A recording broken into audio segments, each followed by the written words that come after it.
Gruodžio 17 dieną Kauno regiono smulkių ir vidutiniųjų verslininkų asociacija įteikė Kauno mero pavaduotojui Rimantui Mikaičiui žuvų prizą. Šį apdovanojimą asociacija kasmet skiria už didžiausią indėlį sprendžiant verslo problemas. Rimantas vienas geranoriškiausių Kauno politikų. Jis mums labai dažnai padėdavo, kai tekdavo varstyti savivaldybės duris.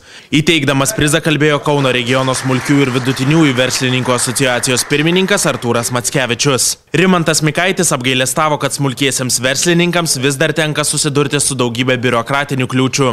Ir kartu džiaugiasi, kad liberalų sąjūdžio ir jo asmeninės pastangos nenuėjo veltui.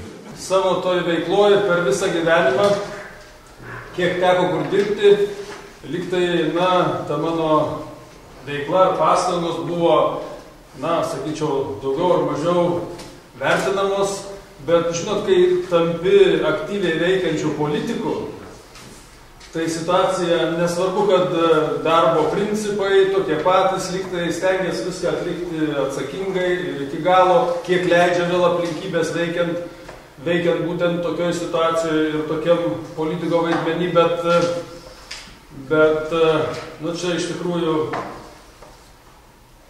šitas staigmena, šitas jūsų čia kalėdinis toks įvertinimas turbūt vienintelis per besibaigiančią kadenciją ir suteikia tokio optimizmo ar pasitikėjimo, kad reiškia kažkas stebi, vertina ir kad tų principų ar vertybių, kurių mes laikomės, reiškia, laikomės ne veltui ir ne šiaip sau. Tai dar kartą ačiū visiems. Susitikime su smulkių ir vidutiniųjų verslininkų atstovais taip pat dalyvavo Teisingumo ministras Remigijus Šimašius ir Kauno regioninės tarybos pirmininkė Onutė Balžekienė.